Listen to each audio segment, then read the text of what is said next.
నమస్తే welcome to Disha TV రాష్ట్రంలో జరిగిన ఎమ్మెల్సీ ఎన్నికల్లో మాత్రం బీజేపీకి అనుకూలమైన ఫలితాలు వచ్చాయి. ప్రధానంగా ఒక్కటంటే ఒకే స్థానంలో అధికార కాంగ్రెస్ పార్టీ ఏదైతే కరీంనగర్ సంబంధించిన గ్రాడ్యుయేట్ స్థానంలో పోటీ చేసి ఓటమి చవిచూసింది.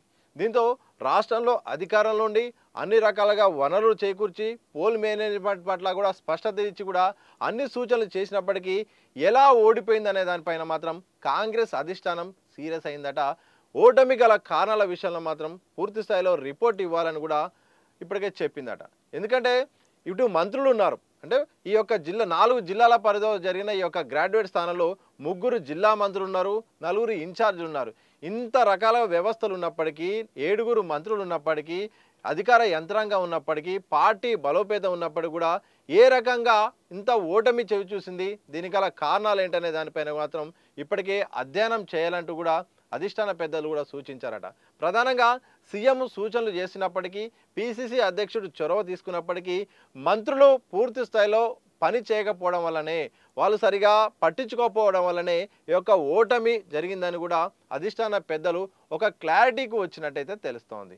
ఇక త్వరలో దీనికి సంబంధించిన రిపోర్టు కూడా వాళ్ళ దగ్గరికి వచ్చే అవకాశం కూడా కనిపిస్తూ ఉంది. ఎందుకంటే ఇప్పటికే బీజేపీ అక్కడ బలంగా ఉంది. ఏదైతే ఈ 4 ప్రాంతాల్లో కరీంనగర్ అయితేంది, మెదక్ అయితేంది, ఆదిలాబాద్ అయితే నిజామాబాద్, ఈ 4 జిల్లాల్లో, ఉమ్మడి జిల్లాల్లో అక్కడ 4 ఎంపీలు బీజేపీ ఎంపీలు ఉన్నారు. ఈ నేపథ్యంలో బీజేపీ పోటీ చేస్తున్న నేపథ్యంలో, అభ్యర్థిని ముందే ప్రకటించిన నేపథ్యంలో అధిష్టానం కూడా ముందే సూచనలు చేసింది. అక్కడ బీజేపీ బలంగా ఉంది, వాళ్ళు సీరియస్గా తీసుకున్నారు.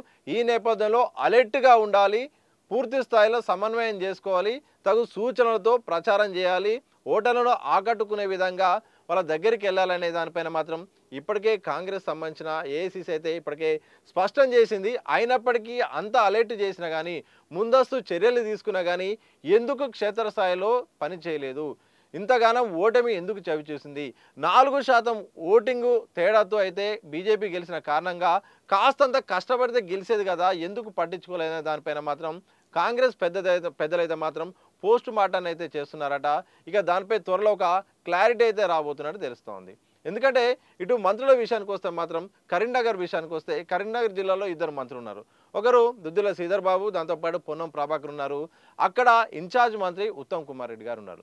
ఇక్కడ కరీంనగర్ సంబంధించిన దాంట్లోనే 3 మంత్రులు ఉన్నారు.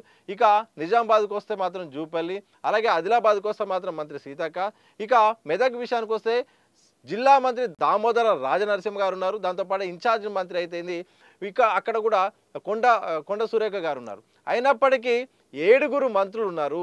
ఏం జరిగిందనే దానిపైన మాత్రం అధిష్టానము అలాగే రాష్ట్ర కాంగ్రెస్ పార్టీలో నేతల మధ్య కూడా విస్తృతమైన చర్చ అయితే నడుస్తోంది. ఎందుకంటే త్వరలో స్థానిక ఎన్నికలు ఉన్నాయి. ఈ నేపథ్యంలో ఈ ఎన్నికల ఫలితాలు స్థానిక ఎన్నికల పైన పడితే పార్టీకి మరింత డ్యామేజ్ అయ్యే అవకాశం ఉంటుంది. తద్వారా భవిష్యత్తులో జరిగే ఎన్నికలపై కూడా ప్రభావం ఉంటుంది. బీజేపీ ఎదుర్కొంటూ పోతే మాత్రం భవిష్యత్తులో చాలా ఇబ్బందులు వచ్చే అవకాశం ఉన్నట్టు కూడా అధిష్టానం యోచిస్తుందట. ఇలాంటి సమయంలో సమన్వయం లేకపోవడమే పెద్ద సమస్యగా మారినట్టు కూడా గుర్తిస్తుంది.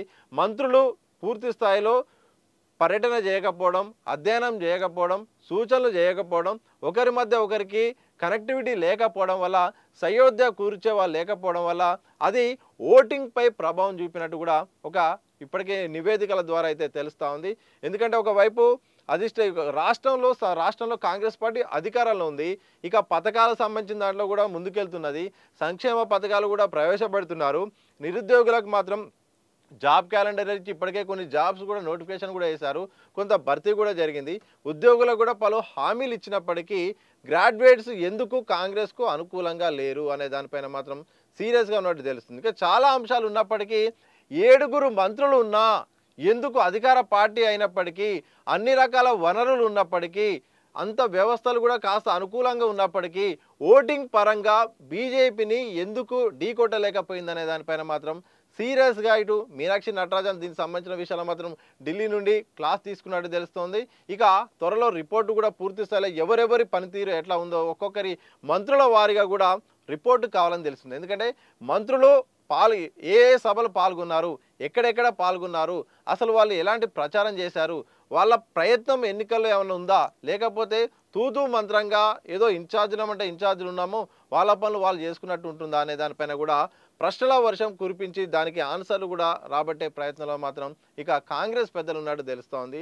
ఎందుకంటే భవిష్యత్తులో పడిగే ఎన్నికలు ఇప్పుడు ఒకవైపు బీఆర్ఎస్ స్థానిక సంస్థలు సిద్ధమవుతుంది, మరోవైపు బీజేపీ ఎమ్మెల్సీ ఫలితాల నేపథ్యంలో ఇంకా ఒక ఉత్సాహం కనిపిస్తుంది. ఇలాంటి సందర్భంలో ఈ రెండు పార్టీని తట్టుకొని ముందు స్థానిక ఎన్నికలకు పోవాలంటే మాత్రం ఒక కఠినమైన పరీక్ష అయితే ఉండే అవకాశం ఉంటుంది.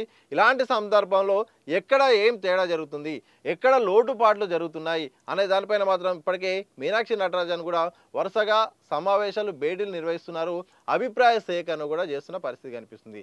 ఏదేమైనప్పటికీ ఒక్క 3 ఎన్నికల్లో ఒకే ఎన్నికల్లో పోటీ చేసి ఒక్క స్థానంలో కూడా ఓటమి చవి చూడ మాత్రం కాంగ్రెస్కి అయితే ఒక పెద్ద దెబ్బ తగిలింది.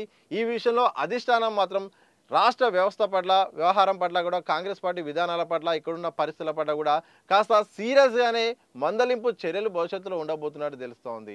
అన్ని రకాలుగా ఉన్నప్పటికీ ఓటమి ఎలా జరుగుతుందనే దానిపైన రిపోర్టు కూడా సిద్ధం చేయాలని తెలుస్తుంది. మరి చూడాలి అధిష్టాన పెద్దలు మరి అసహనం నేపథ్యంలో రిపోర్ట్ నేపథ్యంలో మంత్రులపై ఎలాంటి చర్యలు ఏమైనా ఉంటాయా, ఏమైనా దిద్దుబాటు చర్యలు ఉంటాయా, ఈ నేపథ్యంలో సమన్వయం అనేది సాధ్యమా? స్థానిక ఎన్నికల్లో ఇప్పుడే ఇలా ఉంటే స్థానిక ఎన్నికల్లో అత్యంత సమన్వయం అవసరం ఉంటుంది.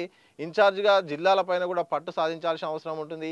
ఇన్ఛార్జ్ మంత్రులపైన కూడా అది ఆధారపడి ఉంటుంది. కాబట్టి ఈ నేపథ్యంలో అధిష్టానం ఎలాంటి దిద్దుబాటు చర్యలు చేస్తుంది, ఆ చర్యల కారణంగా తెలంగాణ కాంగ్రెస్లో ఏమైనా మార్పు చేర్పులు జరుగుతాయా, ఎమ్మెల్సీ ఎన్నికల ఫలితాలు భవిష్యత్తులో కాంగ్రెస్ పార్టీపై ఎలాంటి ప్రభావం చూపబోతుందనే చాలా అంశాలు కూడా తెరపైకి వస్తున్నాయి.